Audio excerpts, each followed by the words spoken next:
Bonjour à tous et bienvenue aujourd'hui dans cette nouvelle vidéo.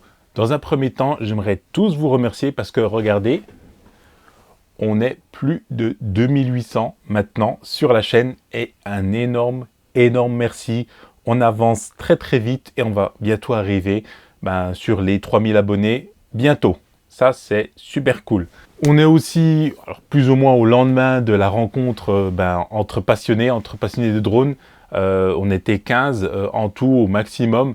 Ça s'est très bien passé. On a eu un très beau temps le matin. Donc voilà, c'était génial en tout cas. Moi, j'en garde un très bon souvenir. Je remercie énormément à tous ceux qui sont venus de très loin. Ça a été un plaisir de participer en tout cas à cette rencontre. Et clairement, ça me donne juste envie d'en refaire une. On verra quand, on verra comment, mais on en refera une de toute façon. Ceux qui ont raté cette édition pourront venir sur l'autre édition. Ça, il n'y a aucun souci.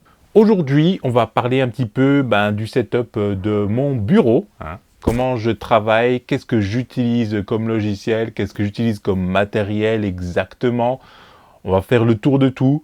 Et puis voilà, comme ça, vous aurez une petite idée de ce qui se passe dans les coulisses quand je prépare mes vidéos. À tout de suite!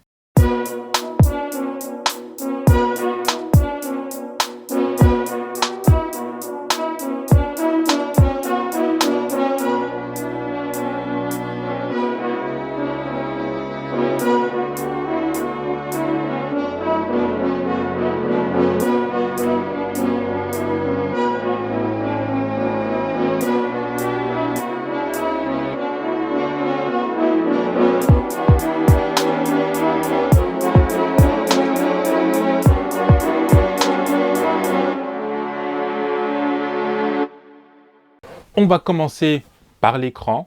L'écran, c'est un écran LG 34 pouces wide.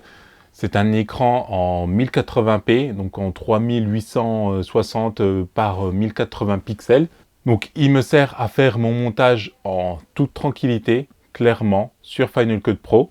Et ça me permet d'avoir la timeline, d'avoir l'écran de visualisation, d'avoir le projet vraiment tout réuni et assez grand. Bien sûr, voilà, je me destine à changer d'écran un jour ou l'autre pour avoir encore une meilleure résolution, pour monter sur du 2,5K, pour avoir encore beaucoup plus d'espace. Mais ça, on verra plus tard, c'est une autre histoire. Peut-être que vous l'avez vu dans mes vidéos précédentes, mais j'utilise une configuration un peu spéciale, c'est un Hackintosh. Qu'est-ce que c'est un Hackintosh? En fait, c'est un ordinateur qui tourne sous macOS, construit avec des pièces qu'on trouve dans le commerce normalement. Cette configuration me permet de monter des films en 4K sans aucun problème, de retoucher mes photos aussi par la même occasion. Tout se passe avec cet ordinateur qui est juste en dessous. Vous vous demandez peut-être qu'est-ce qu'il y a dedans? Alors, il y a un SSD M2 de la marque Western Digital de 500 Go. Il y a deux disques de 2 Teraoctets mécaniques pour faire le backup. Il y a un SSD de 2 Teraoctets sur lequel je mets la bibliothèque Final Cut Pro pour que je puisse travailler très rapidement sur mes vidéos, que le rendu se fasse très rapidement en temps réel. Il y a 32 Go de RAM très performante de la Corsair Vengeance. Un processeur Intel Core i7, le 9700K. Donc celui-là, on peut l'overclocker, augmenter sa fréquence de travail. C'est ce que j'ai fait. J'utilise une fréquence plus élevée que celle d'origine. Une bonne carte graphique, une EVGA GeForce 1070 SE ou 1070 SE pour les Suisses et les Belges. Ça me permet de travailler tout en souplesse sur mes vidéos. Comme vous le savez, je crée mes propres musiques et je les distribue sur Tipeee, bien sûr. Pour 5 €, vous avez accès à toutes les musiques. Elles sont libres de droit. Clairement, parce que les samples que j'ai achetés sont royalty free, libres de droit. Pour ça, j'utilise des enceintes de monitoring, donc les Hercules XPS 2.0 70 G7. C'est des enceintes de monitoring relativement simples, mais qui me permet de travailler la musique avec la notion des basses, la notion des aigus. Et ça me permet aussi de faire le montage de mes vidéos, entendre le son, les effets spéciaux, ainsi de suite. Et ça, clairement, ça me suffit. J'utilise en complément un casque Sennheiser HD 380 Pro. C'est un casque fermé complètement et donc qui me permet, quand j'ai besoin vraiment d'être au calme pour la musique et pour le montage de la vidéo, de m'isoler et vraiment de me concentrer à 100% dans mon montage ou la création de musique. Mais vous vous demandez sûrement qu'est-ce que j'utilise pour créer de la musique.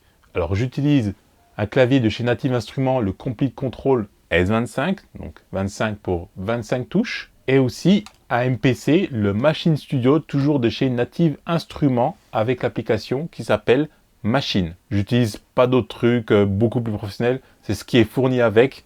Moi, ça me va très bien. J'arrive très bien à composer. Vous voyez toutes les musiques que je fais. Donc, le clavier, lui, 25 touches, comme je disais. Ici, on a 16 pads et on a 2 écrans couleur ici et énormément de boutons pour faire pas mal de réglages au final, faire du sampling, faire le mix, faire du browse, donc parcourir les samples, énormément de choses. Je travaille avec des patterns que j'assemble ensuite pour créer des musiques.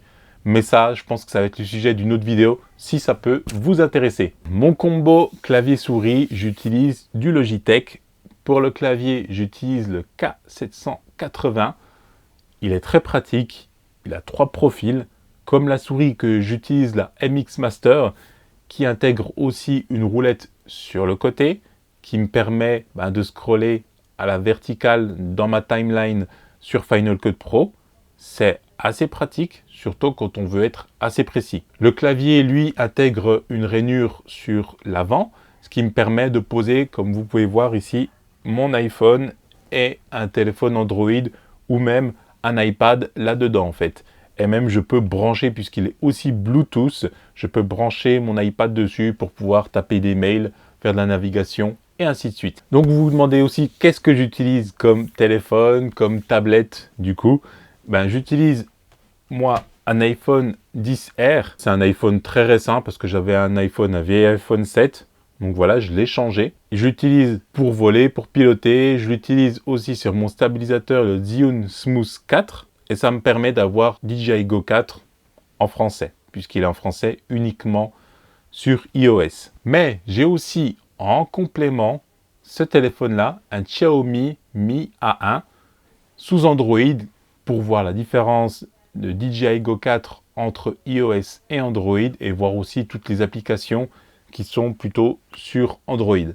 Ça me permet de faire un comparatif entre les deux et aussi de pouvoir répondre aux questions des différents commentaires sous les vidéos. Concernant l'iPad, j'utilise un iPad Pro 10.5 pour faire le montage avec LumaFusion par exemple, comme vous le connaissez, ou encore me servir de l'iPad comme beaucoup d'entre vous pour le retour vidéo du Mavic Pro, du Phantom 4, enfin des drones que j'utilise. C'est un confort en plus pour pouvoir cadrer et ainsi de suite. Et si vous avez un iPad, franchement, n'hésitez pas. Achetez-vous un petit support qui va avec le support de chez Freewell que j'ai. Le lien est dans la description, juste en bas là-bas. Et avec ça, vous pouvez piloter et avoir beaucoup plus de détails et être beaucoup plus focus, beaucoup plus concentré sur les plans que vous faites. Et vraiment, clairement, je vous le conseille à 100%. Enfin, aussi, j'utilise un ordinateur portable. Aussi, c'est un MacBook Pro 2017, un 15 pouces avec le Touch Bar. C'est cet ordinateur-là que j'utilise. Il est très pratique en déplacement. Je peux monter de la 4K avec aussi. Voilà, il n'y a que des ports USB-C, donc on a besoin aussi d'adaptateurs du coup. Mais ça reste un très bon ordinateur, surtout quand je suis en déplacement et que j'ai besoin de monter, de retoucher mes photos, de visualiser ce que j'ai pris en vidéo. C'est extrêmement pratique. C'est un bon complément pour le voyage. Si vous vous demandez la skin ici, c'est une skin camo que j'ai acheté sur le site Extreme Skins, je crois, si je ne me trompe pas. Donc, elle est sur tous les côtés et même sur le trackpad de l'ordinateur. Ça fait très joli et ça protège, heureusement. Avant tout, je voudrais mettre les choses au clair par rapport au matériel que j'utilise. Ça fait plus d'une dizaine d'années en fait que je fais de la photo, que je fais un peu de vidéo et ça fait qu'un an et demi, voire un peu plus, que j'ai lancé cette chaîne YouTube. Je n'ai pas tout acheté d'un coup. Ça fait vraiment plus de 10 ans que je cumule le matériel, que je revends pour racheter du nouveau matériel. Voilà, ça ne vient pas tout en même temps. Et c'est aussi pour cette raison que pour pouvoir faire évoluer la chaîne et ainsi de suite, c'est important pour moi d'avoir des dons via Tipeee, que vous puissiez acheter via mes liens affiliés Amazon. Ça fait des petits revenus qui, cumulés au final, me permet d'acheter du petit matériel qui est très utile, par exemple pour les lives, par exemple pour aller dehors, un micro ou quoi que ce soit. C'est vraiment très utile parce que je vous assure, YouTube peut commencer à coûter très cher, même si c'est une grande passion. Il y a un moment donné où on ne peut pas non plus trop tout acheter. Par exemple, je donne l'exemple de l'Osmo Action. Voilà, j'en ai pas forcément envie de cette caméra. J'aimerais bien la tester, mais je vais pas aller l'acheter parce que juste pour la tester, pour faire des vues. Donc voilà un petit peu pour ce passage un petit peu embêtant. Bref, si vous avez des questions sur le matériel, n'hésitez pas à les poser en commentaire. Si vous voulez plus de détails sur la configuration de l'ordinateur que j'ai, de mon bureau en entier que j'ai, n'hésitez pas à me dire. Si vous voulez une vidéo de la même façon sur le matériel que j'utilise pour me filmer quand je fais mes vidéos YouTube, n'hésitez pas aussi à me demander mon matériel photo, mon matériel vidéo. Mettez-le en commentaire, ça me permettra de savoir si ça vous intéresse et de savoir au final si je vais faire cette vidéo. En tout cas, n'hésitez pas à vous abonner, activer la petite cloche aussi pour avoir les prochaines notifications. Laissez un pouce en l'air si vous avez aimé cette vidéo. Un pouce en bas si vous n'avez pas aimé, ça arrive de toute façon. Moi, c'est Najib pour la chaîne NKO. Et je vous dis, comme d'habitude, photographier, filmer, voler en toute sécurité. À la prochaine. Peace!